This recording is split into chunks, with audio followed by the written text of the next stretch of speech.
بسم الله الرحمن الرحيم الحمد لله والصلاة والسلام على رسول الله وعلى آله وصحبه ومن والاه أما بعد.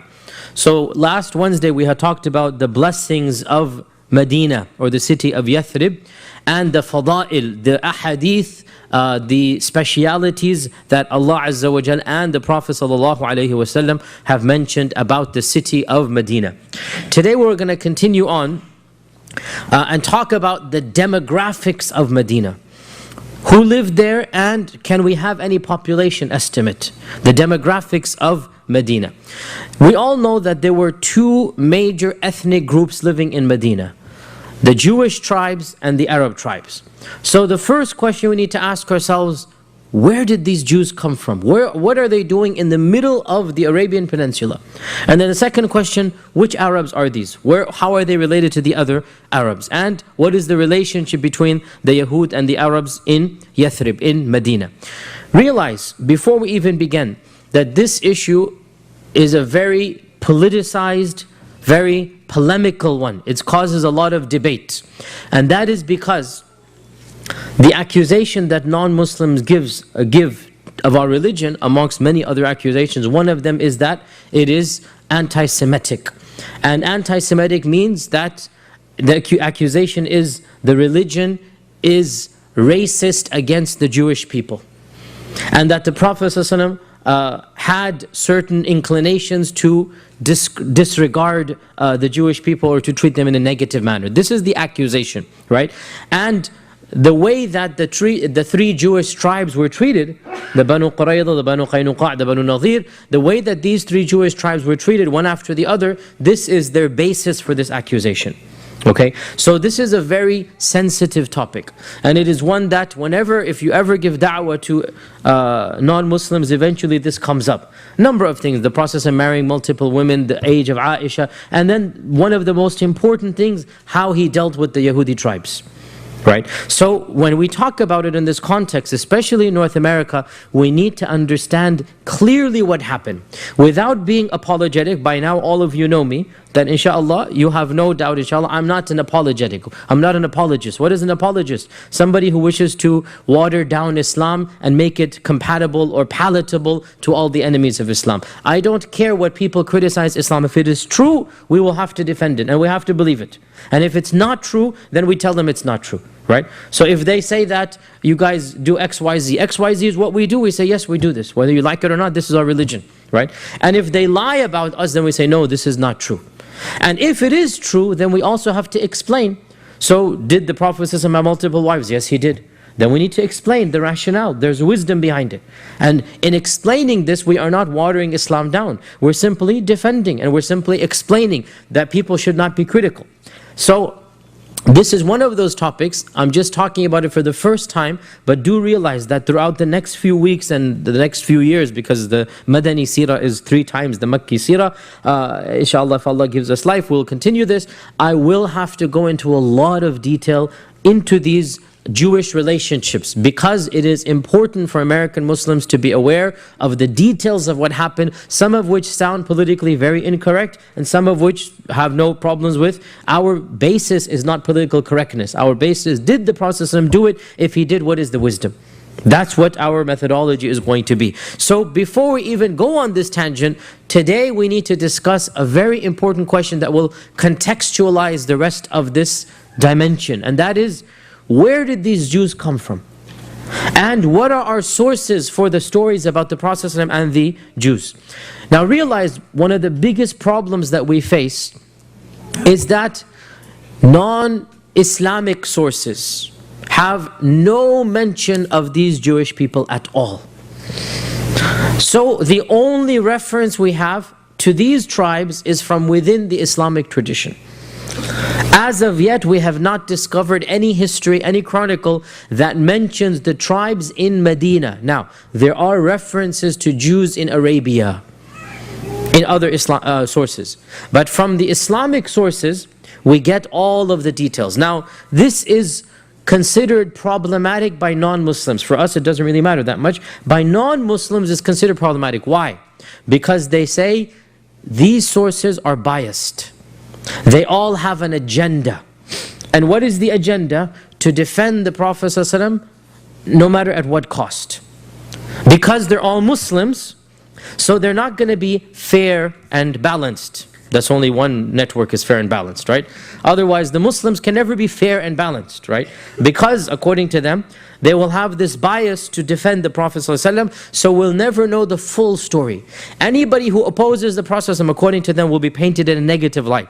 And can you believe there are articles that I have read myself that defend Abdullah ibn Ubay ibn Salul as being a noble man, as being a leader. Why? Because, again, the point is anybody who opposes the Prophet ﷺ is painted negatively, he must have been a good person. So they flip the entire narrative around. And they make the leader of the munafiqeen the real true gentleman and nobleman of Medina. And the same applies to the other stories as well. So we need to be very cautious and careful about how we're going to interpret the sources. So we begin by saying there are a number of theories about where these Jewish tribes came from. Some of these theories were simply said by the early scholars, and some are propounded by later scholars. The first theory is that these tribes were sent by the Prophet Musa alayhi salam himself. That the Prophet Musa alayhi salam sent a small group to the land of Hijaz. Why? Because he knew that the Prophet Muhammad would come from that land, and so he wanted a group of his followers to believe in him and welcome him. This is a theory that one finds in early Islamic sources, and Allah Azza wa Jalla knows best. It does seem a bit strange, to be honest, and it doesn't seem very sound. Yani, why would Musa alayhi salam send some of his followers when he is the prophet of that time and the people should remain with him? And he knows that there's going to be another prophet, Isa, between him and the Prophet ﷺ. And Allahu Alam, but he probably knew that the other prophet would come after a long time, and that's over 3,000 years. Allahu Alam. But this is one theory that some Muslims have. Another theory, which seems more reasonable, and this actually might have some references in non-Islamic sources, as we'll mention. Another theory is that the Jews of Medina settled in Medina after they were expelled from Jerusalem. Now, let's pause here. And everyone should know that once upon a time, Sulaiman alayhi salam, when Sulaiman was the king and Sulaiman was the prophet, all the Yahud, of course, were in Jerusalem. Obviously, that is very true. We don't deny this. It's obvious. They were there. And Sulaiman alayhi salam had built the big temple, the Haykal. He had built the big temple of Sulaiman. Now, over the course of the next hundreds and thousands of years, the power of that state collapsed. The Romans became in charge, and then the Christians, and at times even the Persian emperor was in charge of Jerusalem. So over the course of the next 1,500 years, until Umar ibn al-Khattab conquered Jerusalem, Jerusalem was in between many different people. It was controlled by pagan Romans. Pagan Romans, they hated the Christians as well. It was controlled by the Persians at times, and at times it was controlled by Christian Romans. So different groups had controlled it. Now, there were two major expulsions of the Jews. And according to the majority of scholars of Islam, it is these two expulsions that are mentioned in the Quran in Surah Al-Isra. If you read the first page of Surah Al-Isra, Allah subhanahu wa ta'ala mentions two expulsions and two punishments sent upon them. Right? The majority of Quranic scholars consider these two to have been the ancient two of the past. And I should just add as a footnote, some modern scholars of the Quran, and I haven't really studied and I don't have an opinion myself, some modern scholars say that this reference in Surah Al-Isra is to a future event and not a past one. And if you understand Surah Al-Isra, this changes the whole dynamics of what the surah is talking about, right? And that is a tangent that is not relevant to this class. But there's a new group of scholars that is saying Surah Al-Isra is not history, it is prophecy. Surah Al-Isra is not the past, it is the future. And that changes the entire dynamics if you understand the surah and what is being mentioned. But that is one theory. The majority of scholars in our history have always understood Surah Al-Isra as being history, i.e. the two expulsions. What are these two expulsions? The first expulsion took place in 587 BC, before the Christian era. 587 BC. And this was when Nebuchadnezzar, who was an evil tyrant rule, Bukhtanasar in Arabic, Nebuchadnezzar surrounded Jerusalem, and for the first time in the history of the Jewish empire, destroyed the Haykal of Sulaiman, the original Haykal, the actual temple that Sulaiman had built.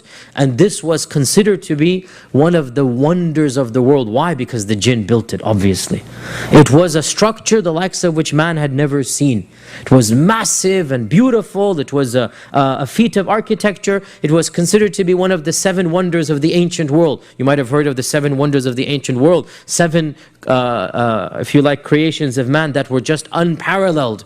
One of them was reputed to be the Haykal of Sulaiman. And of course, we as Muslims, we believe the reason why was because he had the jinn building him. Allah says in the Quran, right, that the jinn are banna'in wa ghawwas, right, that they were banna', architects, and ghawwas, diving deep into the water to get what they needed. So they're doing things in the water.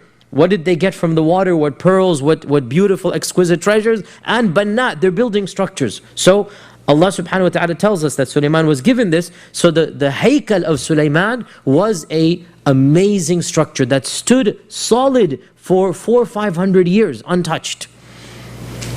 And then Allah Azza wa Jal will that the first of the destructions occur.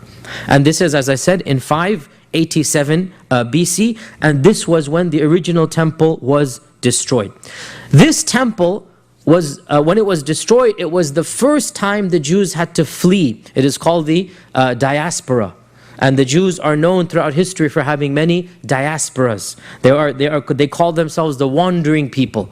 The wandering peoples. Why? Because since that time, they've never had a unified land up until, as we know, 1947. So they have always been in different lands. That was the beginning, the first diaspora. And it was at that diaspora that large groups left for many lands. We know for a fact they went, the majority of them went to Iran. And they stayed there for many decades or hundreds of years until finally King, Cyrus allowed them to come back. And so many of them came and many of them remained. And Iranian Jews, therefore, are considered to be of the most ancient of the Jews. And there are plenty still in the world. If you go to Los Angeles, there's a whole area of Iranian Jews over there, an entire area over there where you can see their restaurants and their stores and whatnot. And they're well known. This is perhaps one of the largest groups of Jews in the Middle East before the creation of Israel. That was in Iran. So that's one area they went. Also, they went to areas of Iraq. And we know that Iraq had a lot of Jews in the time of the Umayyads. Early Umayyads was full of Jews. Baghdad as well. Kufa and Baghdad. Where did they come from, this first diaspora? It is also said that some went to Yemen. But it appears that the majority of the Yemenite Jews are from the second expulsion, and Allah knows best. Do they go back that ancient or not? We know that Yemen had a lot of Jews in it. We know this up until now. There were Jews until 1947, and the Yemeni Jews and the Falasha of Ethiopia are of course related. They are in fact the same branch. So from Yemen they then went to Habash or Ethiopia. So those two are also the branch of the Yahud. So there is one theory that a small group of Jews in 587 BC emigrated to Hijaz. This is a theory. There is no architectural evidence. There's no records. This is one theory. Personally, I doubt this, because that is taking the presence of Yahud back 1,000 years before the Prophet ﷺ, and that seems too early. Allahu A'lam. It seems too early for the entrance of the Yahud. But this is one theory. Now this was the first expulsion, the first diaspora. The second destruction of the temple. So eventually the emperor, the future emperor becomes kind and he builds the temple again. But of course he builds it, so it's his structure, not Sulaiman's structure, right? So it's a fake imitation, a cheap imitation of the real structure. Nonetheless, it is a magnificent structure from his perspective. In other words, he does a good job, right? So one of the emperors was basically took some kindness on them and built a massive temple for them. This as well was about to be destroyed in a few decades. And this is the second destruction, according to the majority of scholars, that Allah Azza wa Jal sent upon them. And this happened after the coming of Isa ibn Maryam. after the coming of Jesus Christ, under the Emperor Titus in 70 CE. Under the Emperor Titus in 70 CE, there was a second destruction of the temple. And this led to a second diaspora, a second time that the Yahud fled in many different areas. And there was a third, not destruction of the temple, but a third major diaspora when in 132 CE, a group of Jews decided to rebel against the ruler because the ruler forced them to, I believe, don't quote me here, I think that they were forced to commit shirk. I think the ruler wanted them to sacrifice a pig to an idol or something, so they revolted against this, right? So it was sacrilegious, and obviously our sympathies are with them in this revolt. They revolted against the emperor with an armed revolt, and the emperor brutally slaughtered hundreds and thousands of them. He surrounded the city, he just basically massacred them, and this is the Emperor Hadrian. The Emperor Hadrian in 135. He didn't destroy the temple, but he slaughtered hundreds and thousands of Jews, and so they fled once again. It is said, and this seems to be, Allahu Alam, the one that makes the most sense, that this wave of immigrants, some of them running and fleeing helter and skelter, some of them wander down south into the Arabian Peninsula because Jerusalem is due north, and they're just wandering down and they come across this fertile ground that has lots of date palms. There are no inhabitants there at the time, and they settle down over there. And this is the original Yathrib then, right? So the Yahud are the ones who actually found Yathrib, according to this narrative. And one group settles in Yathrib, another settles in Khaybar. And Yathrib and Khaybar are relatively close to each other, okay? One group settles in Yathrib, another Khaybar, and it is also said another group continues down, and the largest of them continues down until they reach Yemen, right? And the Yemeni Jews were the largest quantity of Jews in the Arabian Peninsula, right? In fact, when the Prophet ﷺ sent Mu'adh ibn Jabal to Yemen, what did he tell Mu'adh? He said, you're going to go to a land that is Jews and Christians. Ahli Kitab, right? And that is because in Yemen, there was a Christian Himyarite kingdom, and they were Christians because Abraha had conquered parts of Yemen and he had installed a governor there. A lot of people converted to Eastern Orthodox Christianity. And the Jews were there from this expulsion. So Yemen was a land where there were a lot of Christians and Jews. Only Yemen, the only land in Arabia that had Christians and Jews. Yathrib, as we said, one theory, these people who worked their way down to Yemen, one group of them settled in Yathrib and then the rest continued down, right? This is one theory. Yet another theory is the exact opposite. And that is, well, not the exact opposite, modified. And that is that the people of Yathrib are actually, the Jews of Yathrib are actually from the Jews of Medina. So the first theory has it that the people from Jerusalem are wandering down, and small pockets remain in Yathrib, and the bulk goes to Yemen, right? The other theory has it the other way, and that is that from Yemen, small pockets emigrated, and they worked their way up, and so some of them ended up in Yathrib. Now in either case, and this is an interesting point, it establishes some type of relationship between Yemen and the Yahud. Correct? Either case. Because the first batch, the first theory, they would have eventually found out that their relatives migrated to Yemen. Correct? And the second theory, they are the descendants of the Yemeni Jews. Correct? So both of these theories link them to Yemen, and in my humble opinion, this makes complete sense as we're going to come to now. This makes complete sense and it fits in perfectly as we're going to come to now. A tangent here, some modern researchers looking at the reports of the Jews in Medina and seeing what they had of institutions and trying to find phrases that are found in Arabic that the Jews used, right? This is a very meticulous research. You're trying to reconstruct who these Jews were. So some researchers have a theory that the Jews of Medina were not from the sects of mainstream Judaism.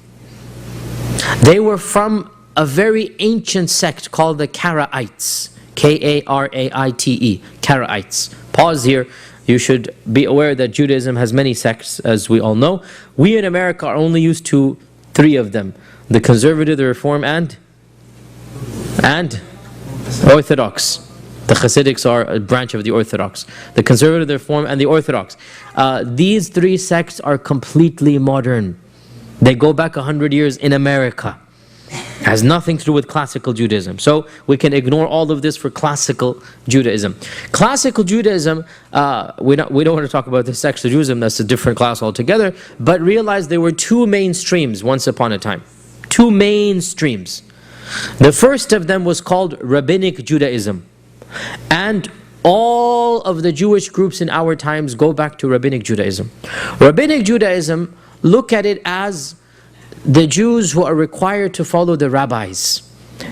Rabbinic. So the rabbis interpret the law and they follow the rabbis. The second group of Judaism, of Jews, and this is the theory that this group is from that second group, are the Karaites. By the way, in our times, the Karaites are only 40,000 in the whole world. They are very minuscule, and I have never met one in my life. They're a very small group. They're still around. The Karaites reject the authority of the rabbis. And they say we need to follow the Torah directly. We're not going to have the intermediary of the rabbis. We're going to follow the Torah directly. Now this is a bit simplistic, but the point is that there is something called Rabbinic Judaism, which has, look at it this way, books of fiqh. The Rabbinic Jews are going to follow books of fiqh. They're not going to go back to the Quran and Sunnah. I'm being equivalent here, right? The Karaite Jews reject these books. Like, this is not the original Sharia. The actual Sharia is the Kitab and Sunnah, the Quran and Sunnah, right? So they're going to go back directly to the Quran and Sunnah. This is Karaite Judaism. Now, the point being, some scholars have tried to research this, and it appears that the Jews of Medina were Karaites. If this is the case, then we can say that the theory that they emigrated when they were expelled from Jerusalem makes sense, because that was the time when Karaite Judaism was predominant. Rabbinic Judaism began around 400-500 CE, and the expulsion took place 120 CE. This is, you see why we're interested in what type of Jews they are. Because Rabbinic Judaism, after 400 CE, the bulk of Jews are Rabbinic Jews. So these Jews have nothing to do with Rabbinic Judaism.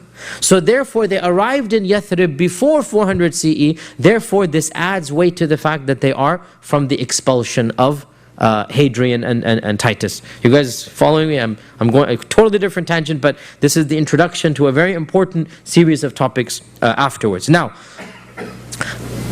Allahu A'lam, I also have an opinion, and may Allah Azza wa Jal forgive me for daring to have an opinion, but at the same time, with all humbleness and modesty, very few people try to study the seerah also looking at other sources, like Western sources, Roman sources, Greek sources, other sources that we can find things about. And this is unfortunately one of the problems, that very few people are doing it in this manner. You either have people who are not Muslim, who reject the Quran and Sunnah and rely completely on these sources, and then you have Muslims who are not even aware of the other sources and they completely rely on this. We have a lot of information from other sources and we're trying to piece together a picture. Allahu A'lam, I have a little bit of a theory in this regard, take it or leave it. And that is that the question is very interesting. There were three famous Jewish tribes of Medina. You should memorize these names. We're going to keep coming up over and over again. The Banu Qaynuqa', the Banu Nadir, and the Banu Qurayza. Okay? Banu Qaynuqa', Banu Nadir, Banu Qurayza. Okay? Question. Jews do not divide themselves into these types of tribes. Jews don't have tribes. This is an Arab phenomenon. Jews do not have tribes. They were considered, now if somebody says the 12 tribes of Israel, that was ancient. This is now long gone. Even in the time of the expulsions, there weren't these tribes anymore. That was ancient. In the time of Dawood, in the time of Musa and Harun, yes, they had the 12 tribes of Bani Israel, right? But this, they just merged together. They did not continue that tradition, and they became one nation, one ethnic group, right? So the question arises, how did these Jews of Yathrib get divided up into three tribes when, if the story is correct, they're all coming from one area and settling in Yathrib?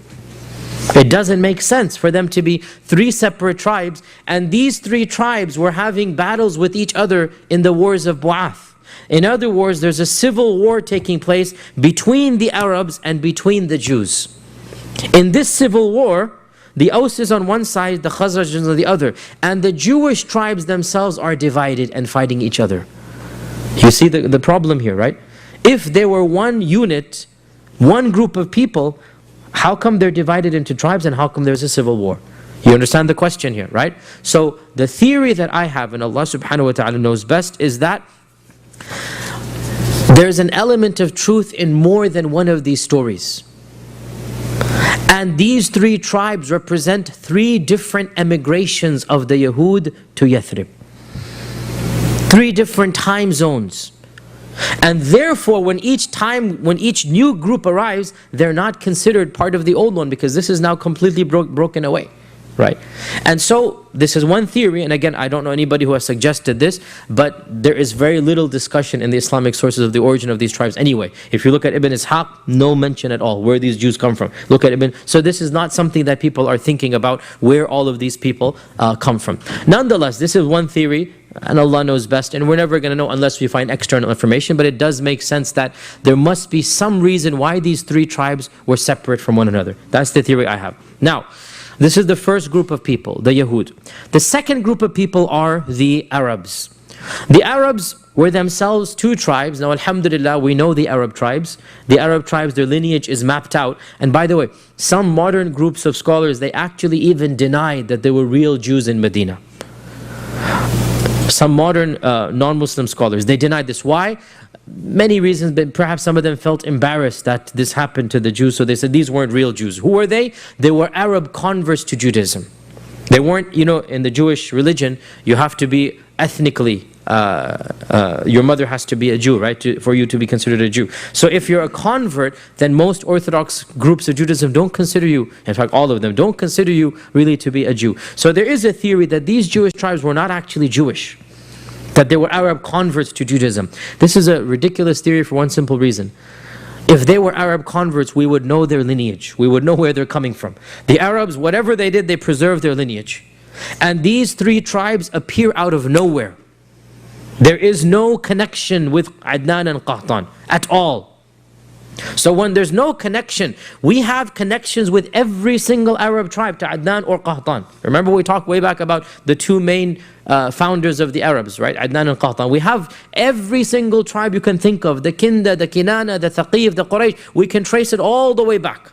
As for the Qaynu, even the names, by the way, Qaynuqa and Qurayza, these are not names that are familiar to the Arabs. They're Jewishized Arab names. So the theory that they are converts holds no weight because there's no lineage. And all Arabs have a lineage to these two. Now, the original settlers, therefore, in this land were Yahud. Where did the Arabs come from and who are the Arabs? The Aus and the Khazraj. The Aus and the Khazraj, we know much more about them because they're Arabs. So when we're talking about Arabs, we can map out the lineage. The Aus and the Khazraj, they are descendants of Qahtan. Qahtan, Adnan is the Prophet's ancestor. Right? Remember, go all the way back. There were two major founders of what we now call Arabs, Adnan and Qahtan. Right? And generally speaking, Qahtan was more southern and Adnan was more central, generally speaking.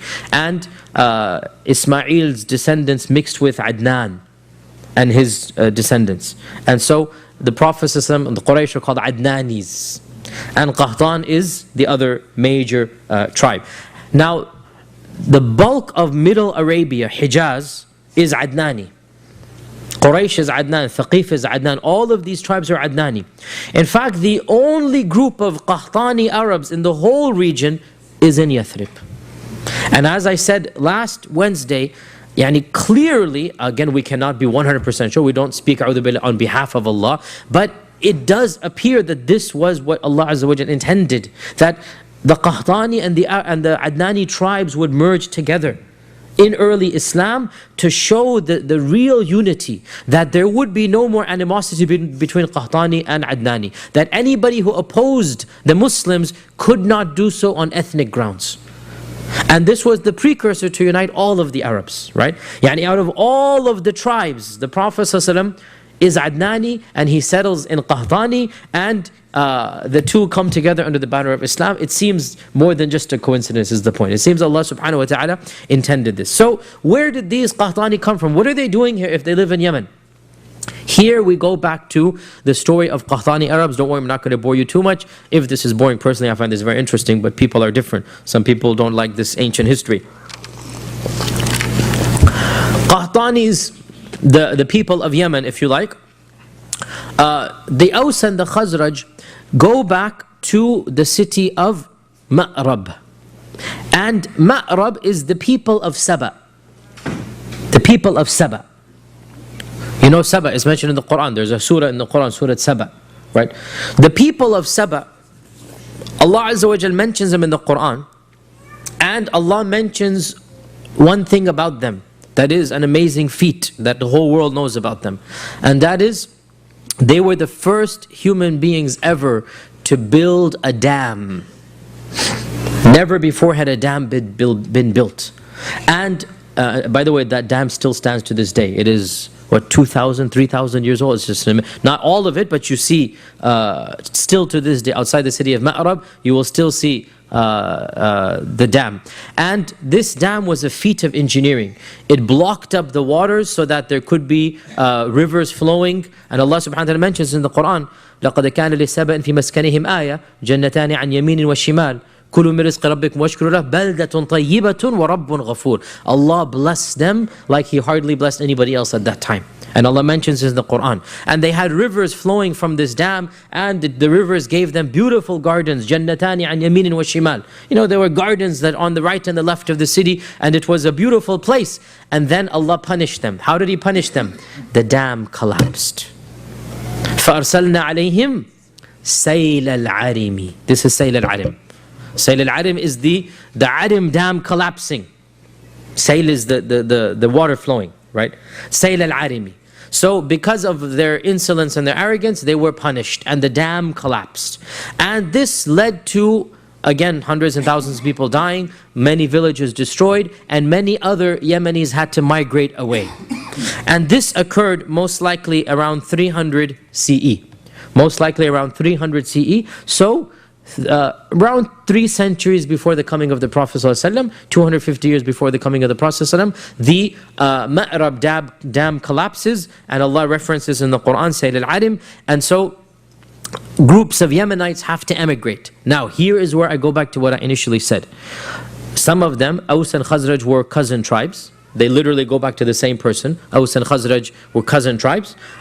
So there is some blood relationship. So we can understand why the two are together. So Aus and Khazraj, they end up in Yathrib. Why Yathrib? Again, nobody knows. But this is all theory. Again, take it or leave it, but there's nothing wrong with giving theories, and Allah knows the truth. If we say that the Yahud of Medina had relationships with Yemen, it makes complete sense for the Yemeni Qahtanis to be aware of an established settlement that has nothing to do with the Adnanis. Because remember, there's animosity between Adnan and Qahtan. Right? There always was tension. Up until the time of the Prophet ﷺ, there was tension. In fact, even the Hilf al-Fudul that took place, it was a war between Adnanis and Qahtanis. Up until that time, they were still fighting. Right? So, if there was some relationship between Yemen and those Yahud, and I gave the theory that there is, then it makes complete sense that the Aus and the Khazraj would have known, again, these were some travelers, whatnot, they would have known of a group of Jews. They would have felt comfortable being with them because they're already comfortable with Jews in Yemen. Perhaps even there was some trading. Allah knows. Again, this is who's going to have records in 300 CE. Who's going to have, this is all theories that we're going to have. But the question still, and it's an unanswered question, why Yathrib? How did the Aus and Khazraj end up in Yathrib? And there's already Yahud over there. Unless there was some type of relationship beforehand. You see my theory here, right? Some type of knowledge beforehand. So the Aus and the Khazraj settled down in Yathrib, and the two of them benefited each other. The two of them benefited each other. How so? The Yahud were skilled in agriculture, in weaving. Of course, they were businessmen. The Arabs had knowledge of war. The Arabs had knowledge of the language. And so the Arabs Arabicized the Jews, i.e. the language became theirs, right? The culture became theirs. They're living in Arabia, so all of the Jews began speaking fluent Arabic. Now they still spoke Hebrew, by the way. We know this from the Seerah. We know this from the seerah, and obviously it's understood. I mean, any minority retains its language for many generations, especially when you're in the middle of the desert. So they retained their Hebrew, but they spoke fluent Arabic as well. And they took on the culture of the Arabs, and the language of the Arabs, and the dress of the Arabs, with some Yahudi as well influence, but they kept much of their culture, and they adopted Arab culture. So when the Qahtanis, the Yemenis, the Aus and the Khazraj arrived in Yathrib, it appears that they didn't arrive together. And again, this is a theory. Nobody was an eyewitness writing chronicles of 300 CE, i.e. 200 before the Hijrah. Right, 250 before the Hijrah. Who's going to be recording this? The theory goes as follows. Now, we know for a fact that the Aus had asked permission from the Banu Qurayza and the Banu Nadir, the two Yahudi tribes, and formed an alliance with them. And the Khazraj had taken permission from the Banu Qaynuqa. So the question once again arises, how come these two these two Arab tribes have different Jewish alliances? The theory, the two of them didn't arrive at the same time, maybe 10, 15 years apart, or a few years apart. That the first tribe arrived, and that is the Aus. And the Aus got the alliances and took some protection from the largest of the Yahudi tribes, and that is the Banu Qurayza and the Banu Nadir. And this also explains why the Aus were richer. Because the Aus were richer than the Khazraj, and the Aus had a higher income. They were socio-economically better off, and they occupied the better land of Medina. Because in those days, land was also tribal. Your house was where your tribe was. It's not like in our times, anybody buys any. No, you lived where your tribe was, for protection, for safety. So the Aus had the best plots in Medina, the most luscious gardens of Medina, and the Khazraj had the lower territories, the ones that were not as luscious. So therefore, it appears that the Aus arrived before, and one theory goes, the Yahud needed manual labor. They needed people to basically farm the land. It's too large for them. And so they allowed the Aus the opportunity to basically, what's going to be a good word here, not rent to own, not lease to own, but basically fraction it out. You take charge of the land, you give us a fraction, and you take the rest, right? It's basically, you do the manual labor, and you give us a percentage of the produce, and you can basically man the land and take charge of it. So the Aus and the Khazraj therefore settle down in this manner, and over the course of the next 150, 200 years, this solidified the relationship. The Aus and the Khazraj had their alliances with the Yahud, and each of them had wars with each other, and therefore when the civil wars took place, and I said the civil wars lasted for more than 100 years. The civil wars lasted for more than 100 years. The worst of them was the Bu'ath war, which took place 5 years before the Hijrah of the Prophet sallallahu alaihi wasallam. And it is also known that the Jewish tribes financed the Aus on the one side, the Banu Nadir, and the Banu Qaynuqa financed the Khazraj on the other side. So they actually were involved in the civil war. Right? Did they actually fight or not? We don't have references. But there was clearly a divide between the Jewish tribes. And the two Jewish tribes were helping different sides, the Aus and the Khazraj. Now, question arises. The number of people living in Medina, how many? Very difficult. There was no census. Nobody's going to go house to house and see how many people, right? But we can kind of sort of get a glimmer. Kind of sort of. How so? Well, by looking at the battles of Badr and Uhud and Khandaq, seeing how slowly but surely the city is growing. The total population of the three Jewish tribes seems to have been around 2,000 men.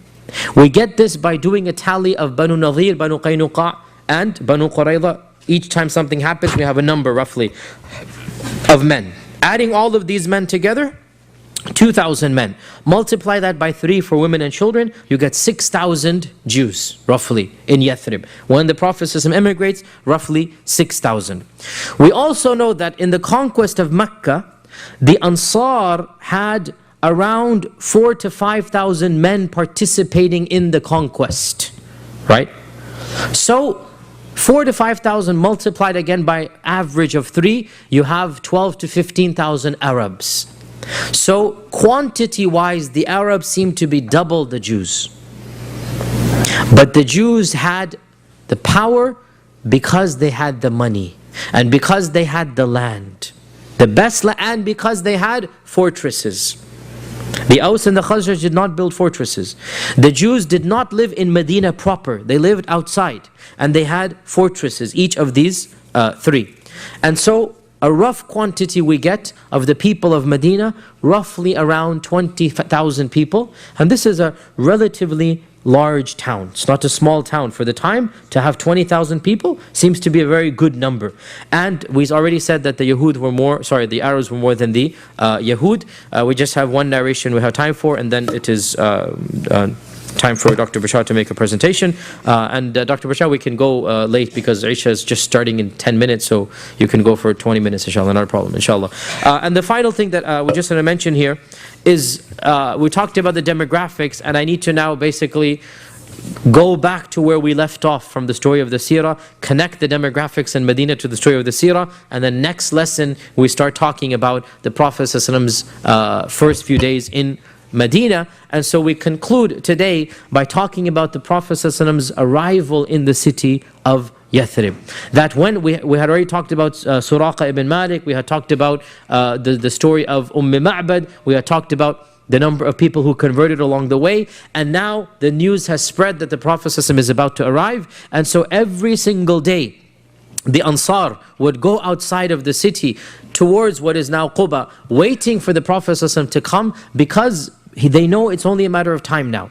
And every day they would go there in the morning and wait until around 10, 11 o'clock when the sun got too hot. And then they would have to go back and go to sleep because it was too hot.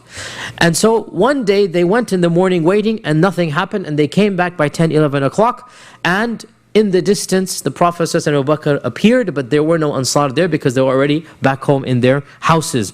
And it so happened that one of the Yahud, because they were the ones on the outskirts, and because they were the ones who had that plot of land, one of the Jewish men was on the top of the tree plucking the dates. So he was the first to see in the distance the Prophet and Abu Bakr coming. And the excitement of waiting for the Prophet was so immense that it had even affected the Jews. I mean, it's an exciting thing, it's about to happen. And this is the case in any community, that anything is happening, everybody feels happy about it. So the Jew became so happy, he cried out at the top of his lungs that, "O Arabs, your king has arrived." Notice, he knows that they have adopted, quote unquote, the Prophet as their king. Or, "O Arabs, your king has arrived." And he too is excited. And notice he says, "your kings." Because from the beginning, they did not expect the Prophet to be their, forget prophet, even ruler. And there was going to be tensions to come. Because he didn't say my king, he said your king has arrived. He's excited because everybody's waiting, but he doesn't ascribe it to himself, because that's not, they felt that until this point, they always felt that that's their business, we have our business, they will not interfere in our business. But slowly but surely that did happen. And so the Prophet ﷺ, when the news spread, the Ansar rushed out in hordes, hundreds and hundreds of them. And the Prophet ﷺ entered, according to one report, on the 2nd of Rabi' al-Awwal, according to another, on the 12th of Rabi' al-Awwal, on a Monday, in the 14th year of the Da'wah, which was to become the first year of the Hijrah. And Al-Bara ibn Azim narrates in Sahih Muslim that I saw the Ansar all dressed up, coming out. In other words, as soon as they heard the Prophet, they actually dressed up in good clothes to come and to greet him. And over 500 men came outside, all of them armed, meaning as a welcoming committee, armed and dressed, and they accompanied the Prophet ﷺ. The women climbed up onto the houses, the children are thronging around to see, and the Prophet ﷺ is surrounded by literally hundreds, if not thousands of people, all of whom believe in him, all of whom are happy that he is coming. And for the first time, we get a glimmer of hope. Change is in the air. It's not like Mecca, where he's persecuted, where he's tortured. For the first time, there's excitement, there's buzz, there's a freshness happening, that for the first time, people in the hundreds and thousands are thronging to welcome him, to greet him. We can sense the joy, the vibrancy, the change in the air, we can sense that a new tide is coming, that the change has begun, that the blessings of Allah subhanahu wa ta'ala will signal a new era. And this is the seed of the first Islamic nation, and the story of its nurturing and its expansion and its flourishing will inshaAllah ta'ala be the story of the Madani's seerah, the Madani seerah, and that inshaAllah ta'ala we will resume in our next seerah class. I will now hand over to Dr. Bashar. One final point, I will not be here next Wednesday. I will be abroad, so the seerah class will be resumed 2 Wednesdays from now. So we'll get an email, and then inshallah 2 Wednesdays from now we'll resume the seerah class. Dr. Bashar, the floor is all yours. We already announced the Isha timing from the 1st of April will be 9 p.m. Isha from the 1st of April, 9 p.m. inshallah. You can take a couple of questions until we set up. Oh, okay. Any questions while they set up the PowerPoint? You have any announcements as well? Can we move your phone? Yeah, sure. Whatever you want to do. Any questions?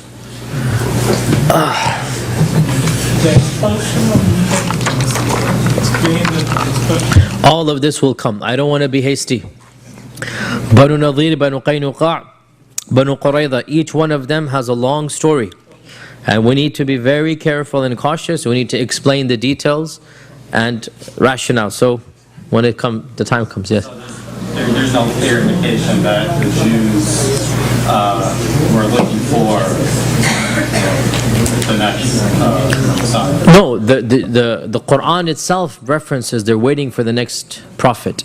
I mean, in Medina. Yes, the Quran references this, but they expected that prophet to be one of their own. They didn't expect him to be someone else. The Quran references this in Surah Al-Baqarah.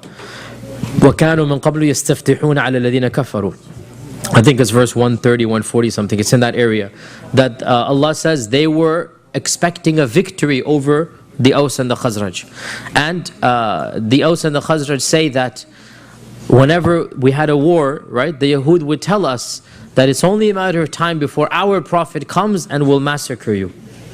So they're waiting for a prophet. According to our legends and sources, they are waiting for a prophet. Does it answer your question? I mean, in Medina itself. Yes, in Medina. They're waiting for a prophet in Medina. Yes. Yes.